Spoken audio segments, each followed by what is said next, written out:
Hello, everyone. This is Robert Baratheon of the New Versailles blog and video series. This is a Gamergate stream, mostly about the sad puppies topic and related events. Um, I have some guests here today.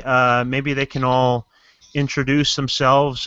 Just to introduce myself briefly, I'm an attorney from the DC area, and I've been involved in the Gamergate movement for a number of months now. I'm a big supporter of it, and I'm a libertarian political blogger interested in all these related topics. So I can turn it over. Beckloff, you want to start? Yeah, thanks for having me. I'm Chris Beckloff, the Beckloff over on YouTube, here on YouTube and on Twitter, and I've been blogging about sort of SJW Creek and geek culture for a while, and I write over at Reaction also, and I'm a libertarian, and I'm sort of kind of halfway in the manosphere, and that's it for me. Daddy Warpig? I'm Daddy Warpig. I've been in Gamergate for just a long time. Not as long as many people, but a really long time. And other than that, I do blogging about fandom stuff, movies, TVs, books, whatever. And I have been targeted by certain people in the Sad Puppies controversy for my relation with Gamergate, so apparently that has Being bizarrely associated with sad puppies wasn't enough? yeah, it has bizarrely given me a much more prominent position than I deserve based on anything I've actually done. I think that's really funny to me. That's the primary achievement of them naming me as being one of the chief bad guys when I'm not, is that it has made me seem to be much more important to many people than I actually am. So I find that just hilarious. Hey, use that publicity. Shawty, you want to introduce yourself? I'm not really a name fag. I'm just here to bullshit. That's totally fine, too. So the reason I wanted to have a stream on the sad puppies topic and to have it tonight is because it's been in the news lately. It's been a big topic in the sci-fi community and in Gamergate, especially today. George R. R. Martin, one of the most popular sci-fi and fantasy authors of our time, has written a series of posts today on his blog about the topic, and he's very much against sad puppies, and Larry Carrera, one of the people at the heart of sad puppies, wrote a big response. I encourage everyone to read all those posts if you have time about the topic, but I really wanted to discuss sad puppies because I think it's a great tie-in to many of the issues we've been grappling in Gamergate, and it's worthy of discussion, and I don't want these two series of events to be like two ships passing in the night. I think we should collaborate where possible, learn from each other where possible, and just gain insight by talking about it. Oh, totally, for sure. Actually, I just started a new forum on 8chan and put a post on the Gamergate HQ message board. And the forum, it's called Gamer Puppies. It's /GPup, and I don't know if it's gonna take off. I mean, I'm just trying to make a forum so that both of these two movements or revolts, both of our parties can get together and just share information. Daddy Warpig, I know you've been talking about sad puppies a lot on Twitter. Do you want to give a brief introduction for people who might not be familiar to what sad puppies is? Yeah, I'll make this as short as possible. There have been a group of people who, for various reasons, have managed to achieve a near lock on the Hugo Awards for several years, based primarily on political leanings. If you were of the wrong politics, you just could not win a Hugo, no matter how good your writing was. And the works that did win Hugos, by and large, were of the approved political bent.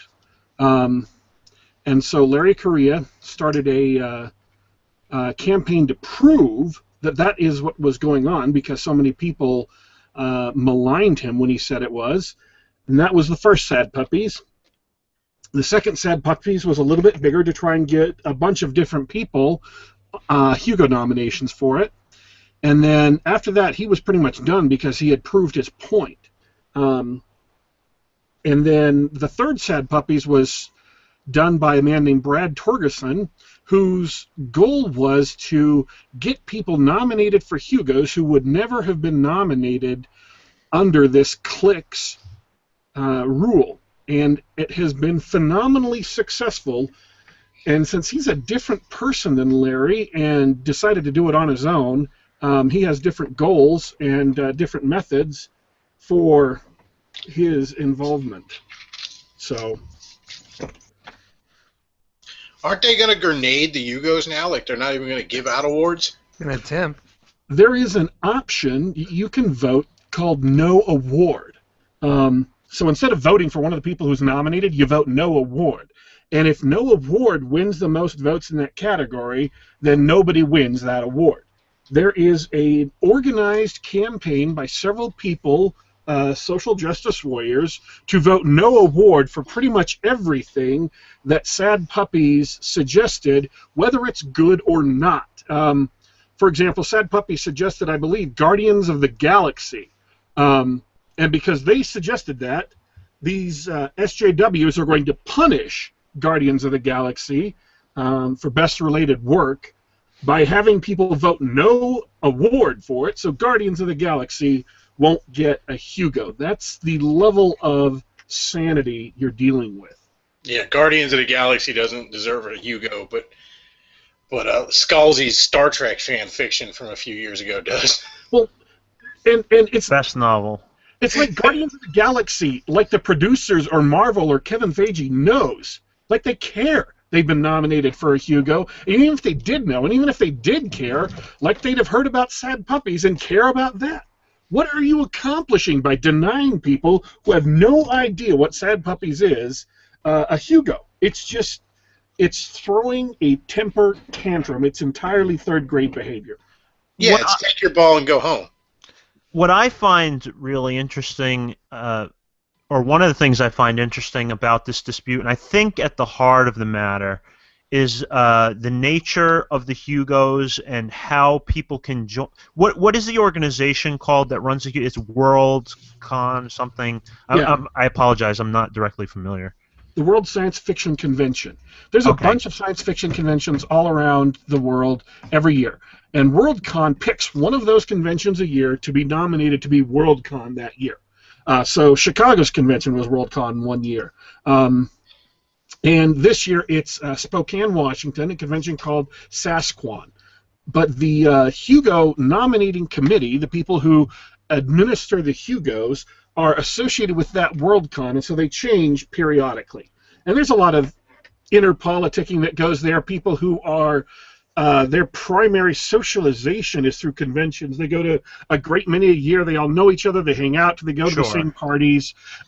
They generally are volunteers at these conventions, making sure they run smoothly. These people are called SMOFs, Secret Masters of Fandom, because they're the only ones who can get science fiction fans, who are a notoriously fractious lot, to even march in the same direction to be able to organize a convention. If normal science fiction fans were left in charge, you'd have 3 people trying to run a convention of 50,000 people, trying to figure out how many sidewalks they needed to start having people sleep on so they could get to the convention in time. It is people like that who have traditionally occupied that role, but decided that their politics are more important than the culture of fandom, or than the convention, or than the Hugos themselves, who are the source of these problems. Yeah, I guess at the heart of George R. R. Martin's argument is that this is a privately run community of people who all know each other and accept each other and like each other, and they have their own culture going, and these outside agitators are busting in on that and not respecting that. But for me, the issue is that you can join this organization just by buying a membership, correct? Yeah, because it's something voting's like open to- $40, and then you're in. And I don't Voting's know open how to you anyone who distinguish attends. fake members from real members, or if that's something that is even intelligible in this instance. Well, I mean, two things. Voting is open to anybody who is attending the convention. So if you're going to the convention, if you buy a ticket, then you get to vote. My understanding is you don't actually And have you to can attend. buy Right? a supporting membership. A supporting membership is you're just like a convention goer, only you're not actually going to be attending. So it's a little bit cheaper, Okay. and you still get to vote. Here's the problem with what George R. Martin is saying, is it's a complete 180 degrees that started solely on Saturday from what they've been saying for the last 2 years of Saturday. Right. You saw where I was going. I mean, they keep on saying, oh no, the Hugos are about the best in fandom. The Hugos belong to all fans. Right. The Hugos are about what everybody thinks is excellent. And then as soon as somebody gets on that isn't part of this tiny niche community, they're like, oh no, the Hugos are about this tiny niche community. We're like, that's not what you've been saying for Right. years. And I'm very happy you hit on that, because that is also most of what Larry Carrera, is that his name? Korea. That was most of what his counter argument was, that they're trying to have it both ways, and that is just so typical of these political activists in so many ways. It's they make one argument when it's convenient, and then as soon as it starts, people try to hold them to their own standards. They switch to something else. Yes. Hey, these people are excellent backtrackers. It's like all they know how to do. Yeah, so like that recent study that came out, social justice warriors, or as I call them, progressives, maybe that's slightly unfair because I know not all progressives are as extreme as them, but they're all self-identified progressives, so that's what I call them. So they're notorious fanatics about social science and the ability of social science research to be able to inform policy. You better put that science in quotes there, buddy. Yeah. Strong scare quotes on that term. So they are usually strong advocates of the ability of social science to inform public policy. But this recent study came out that suggested that video games do not contribute to sexism, and now it's all backpedaling and hand-wringing. Well, now they're sitting there, they're like, well, we didn't say it makes you sexist. We just were arguing that it makes you sexist. Yeah, except I mean, their icon, Anita Sarkeesian, is on camera and on her blog saying that it causes sexism. It doesn't make you sexist. It just makes you think lots of sexist thoughts. Now, here's where Different for reasons. we really need to pin them down on this and get a clear statement so that we could attack it, because right now they're running with two separate cop-outs. They're running with the, oh, we never said that, which is fucking bullshit, because we got quotes of them saying it, and then they're also running with, well, it's in Germany, so it doesn't apply. It doesn't apply to the rest of Europeans. It doesn't apply to the rest. They only study Germans, and they're different. These Germans are a master race that are impervious to radical ideologies. I'll tell you that much.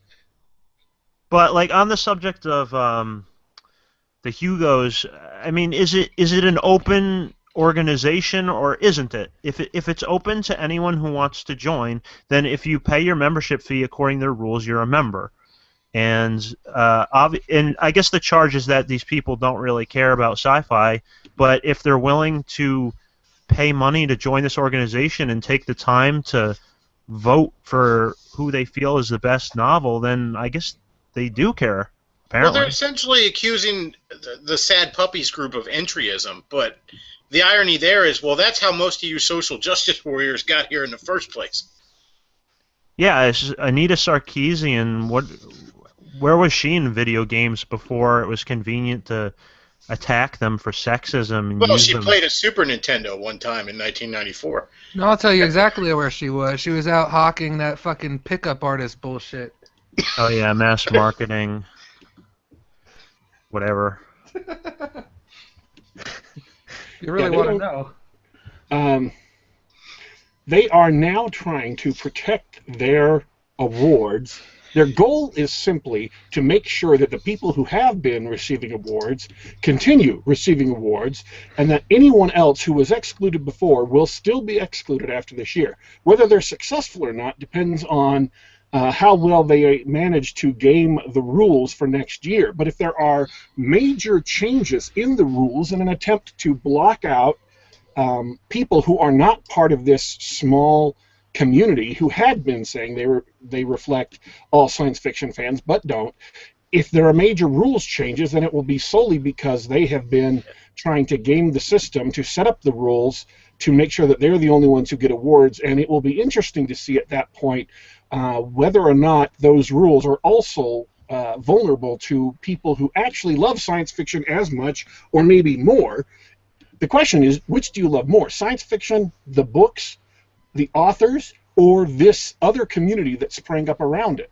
And they seem to love their awards first, more than anything. The community, a distant second, and science fiction itself doesn't seem to have entered their calculations unless it is also politically acceptable. And so the question is, if they manage to get the rules changed, what those new rules will be, and how people can respond, or if they want to respond at all, they may respond by actually starting new awards. I'm not sure. Yeah, and I don't dispute for a moment that it's their right to make whatever rules they want for their ceremony, and a couple of ways they could easily prevent this entryist problem that they see it as is to just have some sort of longevity requirement, or to make attendance of the convention mandatory or something along those lines. I mean, it doesn't seem like a really difficult problem to solve if they see it as a problem.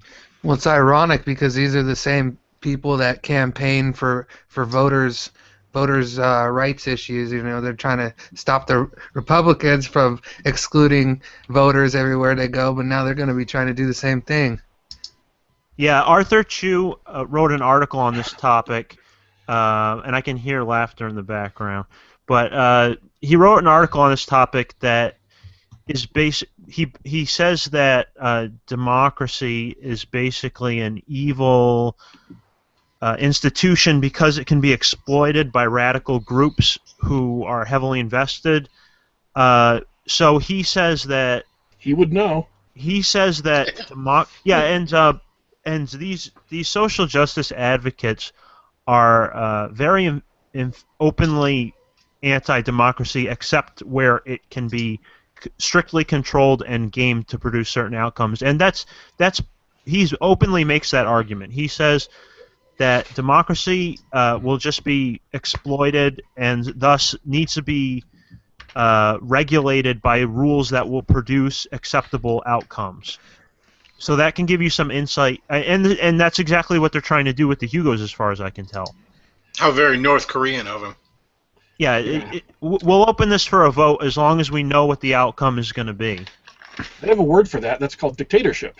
Yeah, they held elections in Iran, and they held them in Iraq. Hey, they hold them in the USA.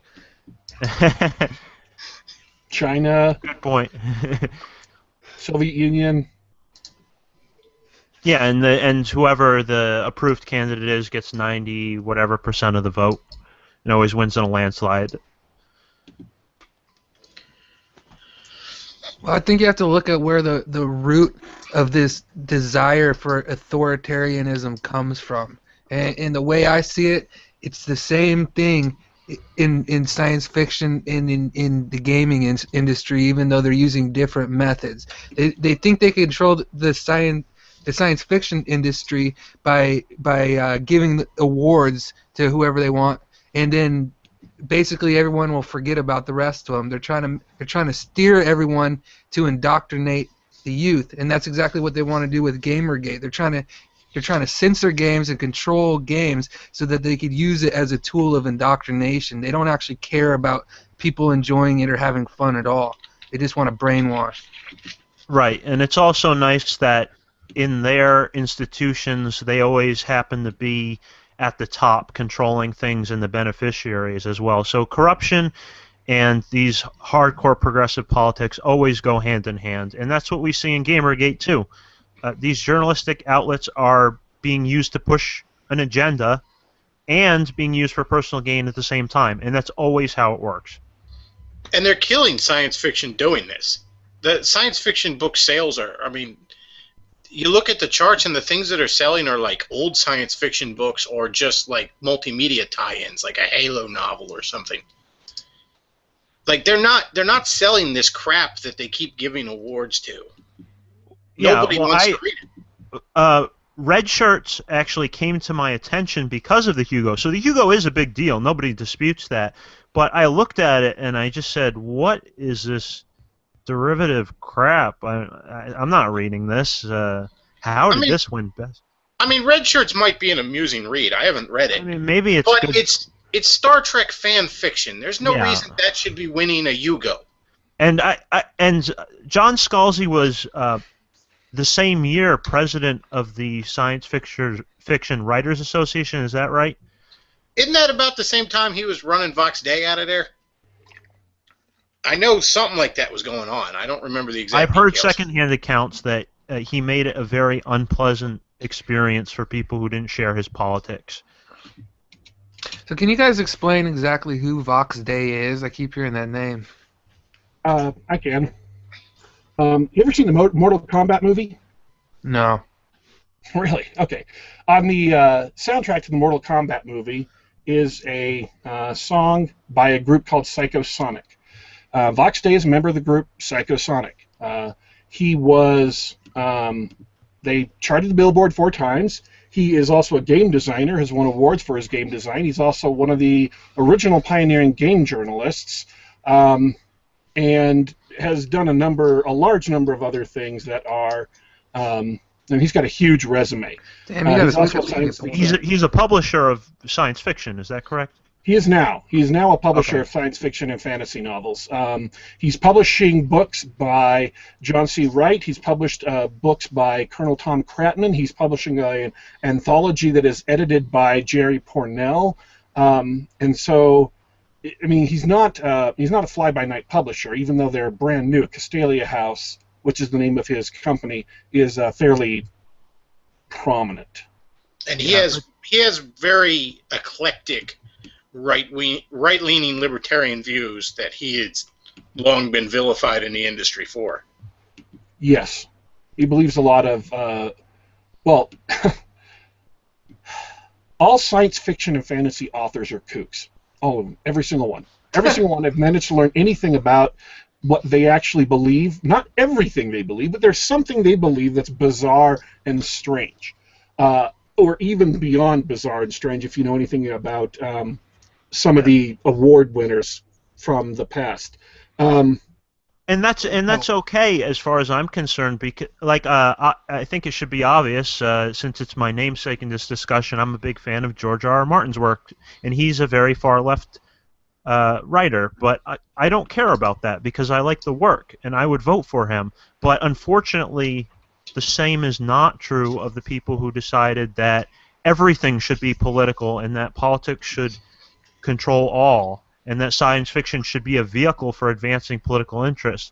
So, I mean, I think I could wouldn't presume to speak for everyone here, but I think everyone would probably not care about what Vox Day's views are on any particular thing as long as he's producing great work. Am I right? Oh yeah. If I only read stuff that, written by people I agreed with, I'd only read stuff I wrote. True that.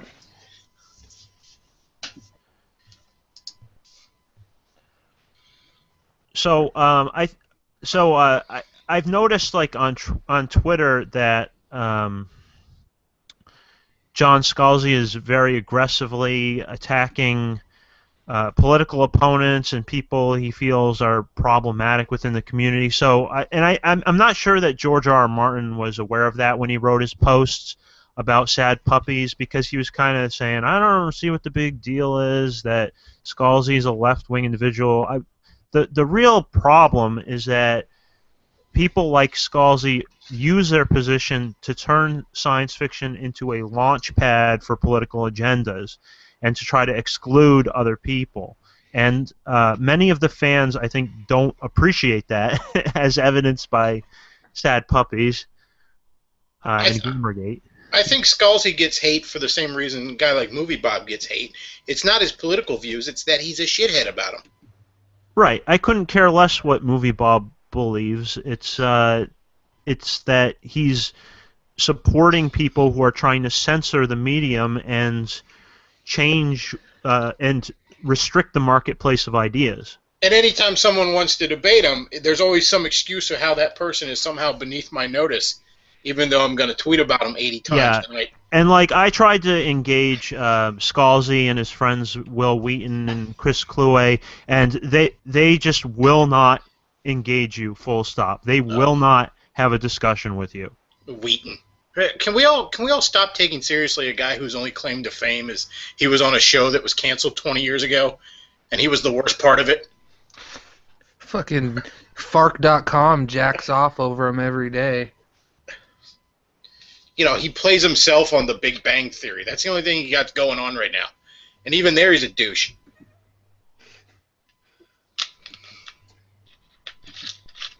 Well, yeah. Shut up, Wesley.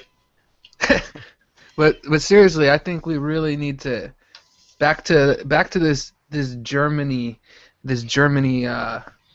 study that came out. We really need to pin these SJWs, and especially Anita. We need a public statement from her on what exactly she's claiming, and whether or not this study discredits what she's trying to say, or whether or not it doesn't apply. And we needed a statement so we could pin her down on her position. Well, you have your choice of those. She said over and over that it fosters sexist attitudes in her work. Well, I know that, but we need to pin her down on a statement now and see if she's going to backtrack, see if she's going to try and weasel out of it. You know what I mean? I think that's good, but I don't think it will be persuasive to the people who are already supporting her. Somebody should just ask her in her YouTube comments. Oh, that's right. I mean, people have made all sorts of legitimate criticisms of her work, and they just won't engage with any of it. Yeah, if you're still defending Anita at this point, it is just intellectual dishonesty. There's no other explanation. Cognitive dissonance. I mean, unless you just haven't heard all the others. But I mean, you have to admit though, there were some people. I mean, a lot of these people actually believe this shit. Most of these white knights and all that, they actually believe all this shit. So like, now we need to like throw it in their face that, I mean, this is a 3-year study. That was, I mean, what are they gonna do? To be honest, I think a lot of them are just so invested that it's just not going to be relevant to them. And I think really the people who are on the fence or so far neutral, or even leaning in the progressive direction, but just not so invested in that cause. I think people can be reached, but those are not. But the followers and like the people like Anita who are financially profiteering off of these causes. They don't care what you have to say, and they don't care what the facts are. They're just going to keep pumping out propaganda. That's how it works. No, I totally get that, but our goal isn't really to convert these radicals. Right. There's just it's not going to happen. There's no way to do that. Our goal in any debate that we have online is to try and convince any innocent bystanders that are watching, right? But the real goal with this study that I see is, yeah, we're not going to shut down Anita per se or all her white knights and followers, but if we could shut down the media from spewing lies that are scientifically proven wrong at this point, then that's a big step. Yeah, absolutely. There's a lot of groundwork that Gamergate, I think, does a great job of doing in taking those kind of actions, screen capping, making comparisons, pointing out hypocrisy. That's like the day-to-day ground war that has to be fought, and I think Gamergate does a great job of that.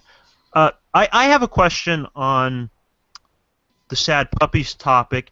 Is that something that can be replicated by Gamergate? Are there? I mean, we've seen these videos like what were those awards that Tim Schafer was giving out to all these games nobody's ever heard of, and Didn't Anita get an ambassador award recently? making sock puppet joke. Are there award ceremonies where sad puppies can be replicated in the games industry? But it depends on what award you have. I mean, the sad puppies could be affected because the Hugos have voting that's open to anyone who attends the con or buys a supporting membership. But you know, the Nebulas, for example, which are the other big science fiction fantasy award, are administered by the SFWA, the Science Fiction and Fantasy Writers of America. And they are only voted on, therefore, by people who have joined the organization, which you're supposed to be a published professional author to join the organization. So there isn't any chance for fans to have a voice in that. It's just whatever the people who are involved in SFWA say goes. And SFWA has been trying very, very hard to politically purge its ranks for several years now. So that would be more of an industry award rather than a fan award. Right.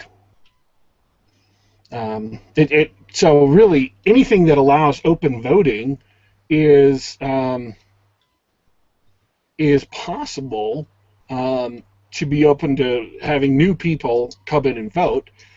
But I don't know. I have no idea what awards are handed out in the games community and what the who votes on them, who decides what gets them. Yeah, neither do I.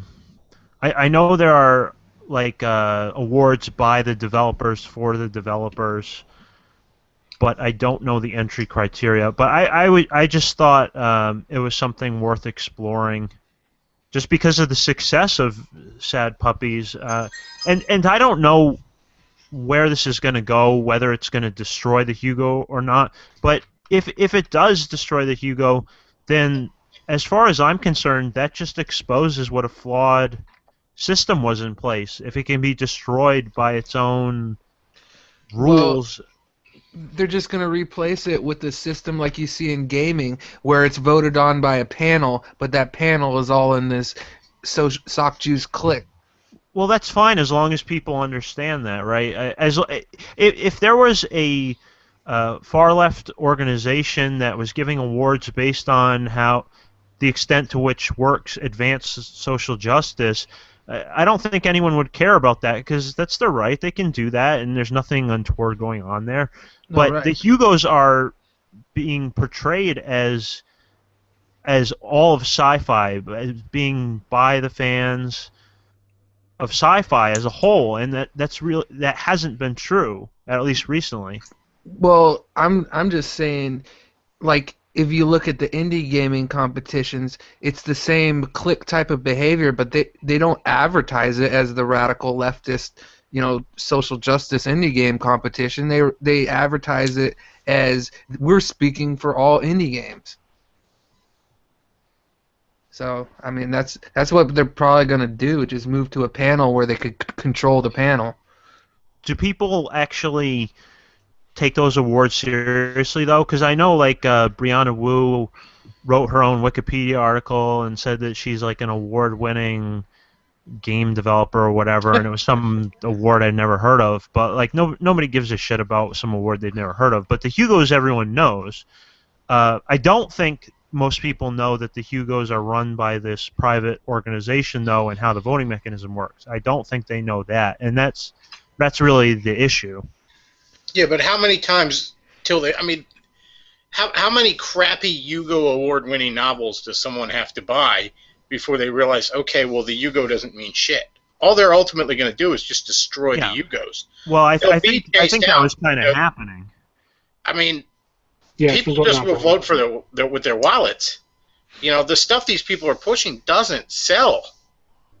I think just my impression from the past few years has been that the Hugos have been diminishing in their prestige, and Sad Puppies, some will say it's a cynical ploy to take them over, but it had the potential to reverse that trend. Of course, it could easily go the other way if the people running it decide to just use the nuclear option and shut it down. It takes 3 years to change any of the rules for the Hugos. Oh, it does. And so whatever rules changes they want to put into place won't be able to be in effect until 2018, till the nominations in 2018. And again, that rule is there so that people can't jimmy with the Hugos from year to year. And I should also say this: Larry Correia is an accountant. That's what his profession is, and he looked at all the numbers, audited the numbers, because after the Hugos are done, when the awards are handed out, then they hand out all the numbers. They say, okay, these are all the votes, these are all the works that were nominated this year. This is how many votes they got for nominees. How many people voted to nominate them. These are all the works that won. This is how many votes they got in the final ballot to win. And so all of the internals are available to anyone who wants to run the numbers. Larry Correia is an accountant, and he ran the numbers for both years of Sad Puppies that have happened so far. And he says the numbers show that there is nothing funny going on with the committee itself, with the governing committee of the Hugos who count the ballots. He says there's no evidence of vote tampering or other falsification. So the Hugo committee itself is honest. It is only the clique of people who vote as a block for so long to get others nominated or approved works nominated and voted in. It is only those people who have been the source of problems in the Hugos. Right. I know George R. R. Martin has been asking for some sort of hard evidence of what Sad Puppies is alleging has been going on. He wants some kind of smoking gun, and I find that interesting because I'm a proponent of evidence-based inquiry, but I also think that there are that in social situations there's a lot of nuance and things that really can't be captured statistically. And I think the allegation has always been that this is kind of a behind the scenes. It's not a conspiracy, but it's kind of a whisper campaign of like-minded individuals who all kind of just informally understand each other and behave in the same way. I don't think there's any allegations of like a formal tampering or conspiracy or anything like that. If people have been making those allegations, it isn't any of the authors that I've read who are involved with Sad Puppies. Not Brad Torgeson or Larry Correia, Sarah A. Hoyt, Vox Day, Michael Z. Williamson, several others. None of them have made allegations like that. Things are being falsified. And like I said, Larry said that the opposite is in fact true.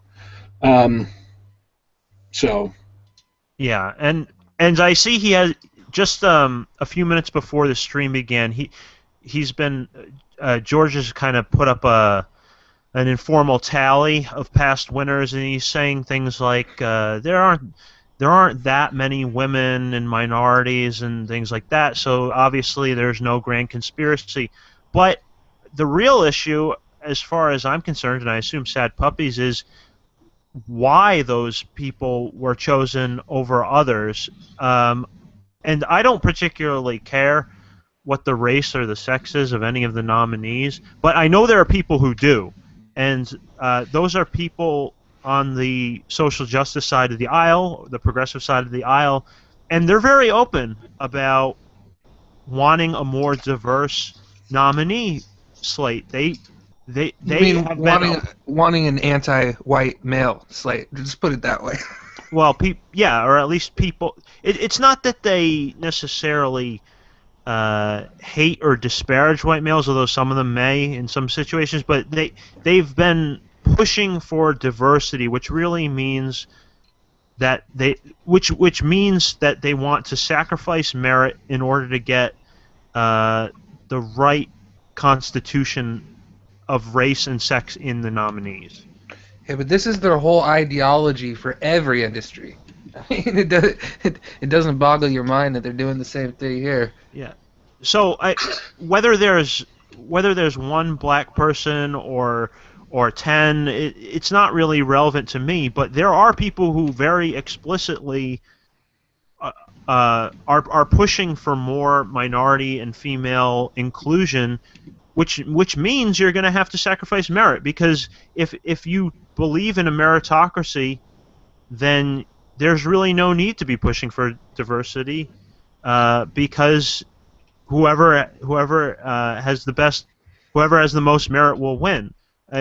Diversity is, by its nature, an argument against meritocracy. I heard there was a famous guy one time that made some quote about judging people on the content of their character. I forget what that was. He was probably a white dude.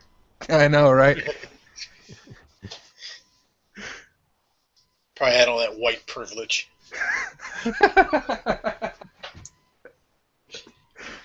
No, they won't accept the idea that equal opportunity does not mean equal outcome.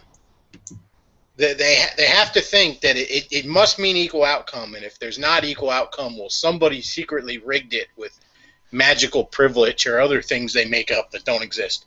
Well, you're automatically a sexist. I mean, that's what they teach at these universities now. If you're a male, you're sexist, even if you're not actually sexist, because you're part of the sexist system.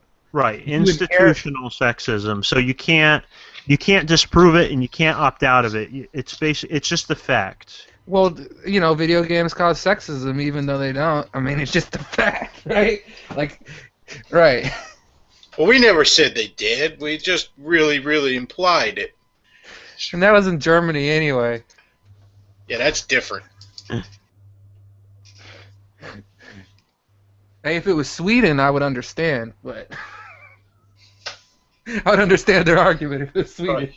Probably all that white privilege over there keeping them blind.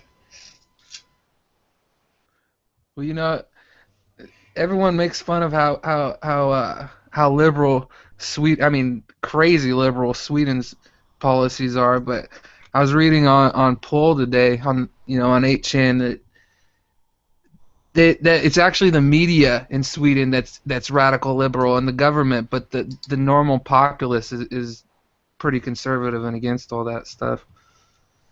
I don't know if it's true. Yeah, I've heard that too, that there's actually like a real nationalist subculture there that just gets silenced by the media. Well, they definitely don't have open immigration. I know that much. They don't? Well, if you want to become a citizen of one of these Scandinavian countries with these huge social safety nets, it's very difficult to do. If you're white. That's what I've heard. If you're white or European, it's very difficult to do, but I mean, I don't know. None of us really knows. We don't live over there. Thank God.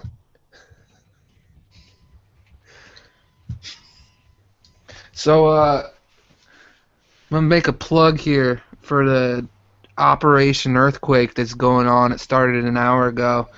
Anyone who's on Twitter and is not a part of it, you should probably take notice. It's just tweet the hashtag #RUBlocked and make a tweet. And don't use any other hashtags when you tweet. because we're trying to get this trending. I've been checking, and it's still not trending yet. So either Twitter blocked us, so we might have to change hashtags because they knew about it in advance, or... I'm checking right now. It is trending, and I just heard from Jennifer Dahl that it was trending. She was like, "You should get some tweets in." Is it? I'm not seeing it. Yeah, I'm looking at it right now. It's right under things better than Iran deal and pray for Mama Swift. I don't even know what that is. Okay, yeah, maybe I have to restart my app because.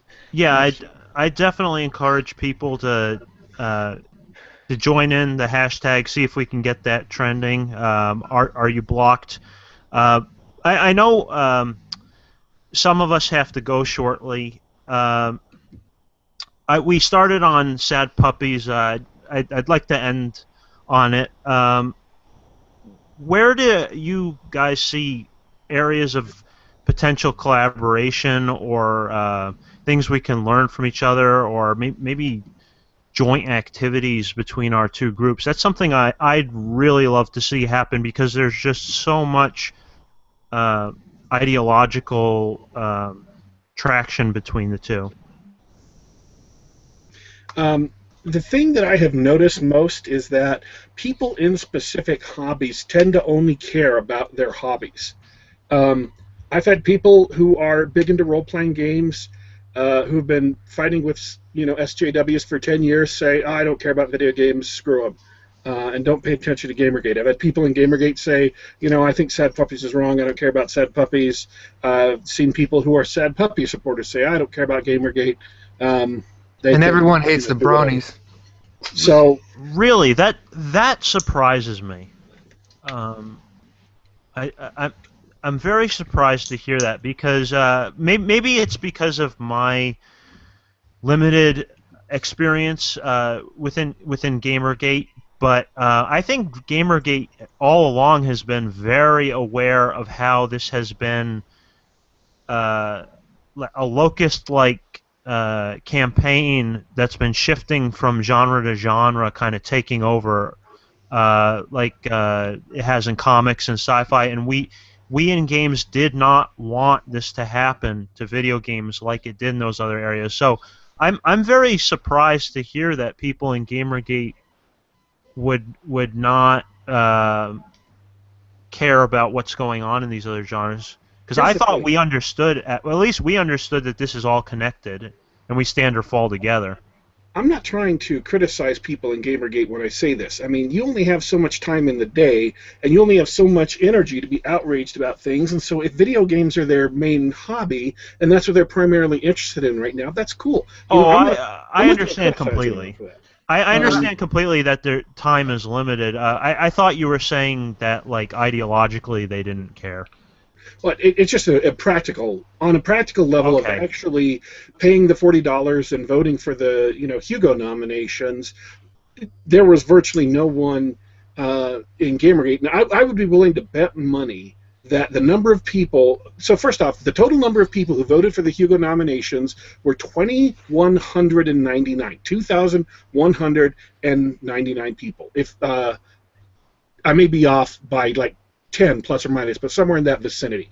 And that was only an increase of a couple of hundred over last year.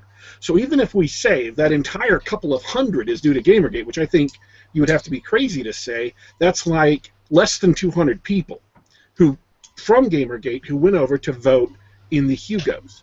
I don't think most people in Gamergate were even aware that Sad Puppies was going on. I was not. I tweeted about it several times, and I had 2 or 3 people who tweeted back at me that were interested in it. I did so several times over the course of about a week. I don't know how many of those actually got involved. People who also followed one of the writers who were involved, who read like Larry Correa's blog or Vox Day's blog or whatever, they knew on their own. But the number of people who actually got interested and talked to me about it is, I think, less than 5. From several tweets I sent out. And again, I'm not saying there's anything wrong with it. I'm not trying to criticize that. I'm just saying, as far as a practical matter goes, most people in Gamergate don't necessarily care all that much about getting involved in science fiction or getting involved in the Hugos. I mean, when they had all the big accusations on Saturday, we had one day of people talking about it in the hashtag, and for the most part, that has gone away because there are other things that are more important, more urgent that they are focusing on right now. Again, the Blockbot thing. So my opinion is that except for the few individuals who deliberately are involved in more than one front, that you're not going to see a huge amount of actual crossover activity. But what you can see is people being reinvigorated in their industry by the successes of people in other industries. I honestly think that the reason why so many people were involved in Sad Puppies this year, why they were more effective this year, is because they saw how big the pushback against political authoritarians was, and they were encouraged by that, and several other people have said the same thing.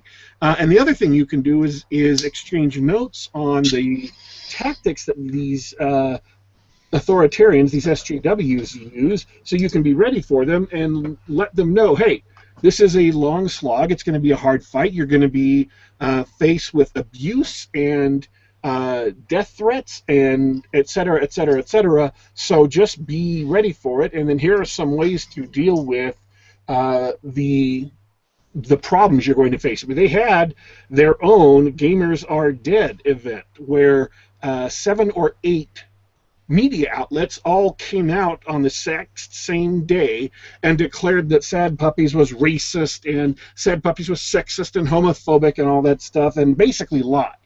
Entertainment Weekly had to retract. They had to issue a correction to their article, but their correction was so thorough that it basically invalidated the entire article, and they should have just retracted it. It was a joke. So, yeah, it is. Whereas direct involvement between the groups is pretty much non-existent with the rare exceptions, which it doesn't actually bother me necessarily. I don't see that as being a problem because, let's face it, if you're not a fan of novels, you're not going to care as much about novels as you do video games and vice versa. And if you're a fan of novels and video games, but you're not bothering to get up and get involved to save your hobby, then, you know, what happens next is your fault. You're allowing it to happen. When you've been given an opportunity to save your hobby, if you don't take actions, then you're allowing what happens to happen. You share some responsibility. So I would like to see information exchange. I would like to see anyone score a victory because that gives everyone fighting them hope. It gives them courage. It gives them drive and determination to know that they're not alone in facing the abuse, that in point of fact there are others out there fighting for their own hobby who, even though they may not be willing to pony up money and buy a membership to vote in the Hugos, they may be willing to buy books by people who are prominent in defending their hobby. They may be willing to buy video games from people who take the same tack, and so on and so forth. You can support people in other industries in ways other than just showing up on Twitter or just voting for the Hugos. So yeah, that's my thoughts on that. Yes, absolutely, I agree, and I think it's only natural in a decentralized movement like Gamergate for people to branch off and focus where their interests take them. But I noticed so much similarity in the struggles in these two genres that I really just wanted to stand up and take note of it, if for no other reason, even if there's no formal collaboration, like you said, just to learn from each other and to get encouragement based on the efforts that are being made, because the death of these movements is when you feel like there's nothing that can change because of what you're doing, or that you're all alone in the fight. And Right. Seeing that other people are making headway and that other people have your back and there are like-minded people who agree, that it's just such a boon to any social movement. Well, here's the beautiful thing I see about seeing all these similarities between what's happening with our community and other communities. I mean, it happened to the atheists first, right? But because of this, we've basically been able to scientifically pinpoint their MO. Like, for instance, in this article on the Federalist yesterday, I don't know if you guys read it, but there was this quote, and it says, "By now, we know the basic ingredients of a typical skirmish in Culture War 4.0. It goes something like this. A leftist clique starts loudly pushing the correct culture war position onto B, a field previously considered fun, innocuous, apolitical, purely personal, or recreational, and C, accusing anyone who opposes them of being a racist, sexist, bigot who relies on oppressive privilege to push everyone else down. Well, these claims are D, backed up by a biased press that swallows the line of attack uncritically and repeats it." And this is exactly what's happened in at least the Gamergate and Sad Puppies fiasco. I don't know exactly how it was in Atheist Plus. But we figured out not only their plan of attack, but we've been figuring out methods of attack or counterattack or whatever that we can do that actually are effective. And that's never been done before. Everyone says, "Oh, nobody's really going to notice." Mark my words, Gamergate is going down in history as the first, we're basically like the equivalent of the Islamic Revolution in Iran. You know, we're the first real reactionary movement to take hold of media again. Remember in Independence Day when they figured out how to kill the alien ship, and they start Morse coding it out to all the other countries where alien ships are? That's basically what it is. Gamergate figured out its weakness, and we just sort of sent that out, and everybody else is doing their own thing. We're not fighting it for them, but they realize that it's weak. They realize this is how we can take it on. It can be beaten. It's the same monster, but it's being fought on different fronts. I don't know if I don't know if other communities could really do what we did, though, because if you look at how we've been winning, it's not by debating. I mean, yeah, we BTFO them on every debate and on logic and on facts and whatnot, but that doesn't matter. They have the whole media on their side, slandering us. So what's really the only thing that seems to have worked is the fact that we've stayed like virulent. We've stayed active. We've stayed here doing what we've been doing for 8 months now. Yeah, we win by continuing to exist. We win by autism and by making fun of them. By cracking jokes. Yeah, I mean, it's definitely a marathon and not a sprint. And eventually, when the hardcore progressives realize that their tactics aren't going to work anymore, they'll get tired and stop. But it's a long and difficult process, and we have to be prepared for that, and other groups have to be prepared for that. Hey, two things real quick on the RU Sure. block thing I just saw on Twitter here. Apparently the blocker list got taken down so that people couldn't check if they're blocked. And then Randy Harper just tweeted out, "By request, I'll be creating another shared block list with everyone that used the RU block hashtag today." what a fucking cunt. I mean, I don't know if you could describe it with a more apt word. I like Big Blue Whale personally. Randwell. Yeah, she'll be gathering up all the RU block hashtags like plankton in a whale's mouth. Yo, I made a tweet yesterday saying Randy Harper only gets 120 characters on her Twitter account because the rest of them are spent for pauses to breathe. Oh, dude, I saw somebody photoshopped a blue wig on Homer when he got super fat to get on disability, and he's hitting the keyboard with a stick, and they were like, "This is Randy Harper programming the block butt." All right, guys, I gotta go. Yeah, all right, me too. Thanks everyone for your participation today. Sure, thanks for having me. Yeah, it was fun. Deuces. All right, until next time.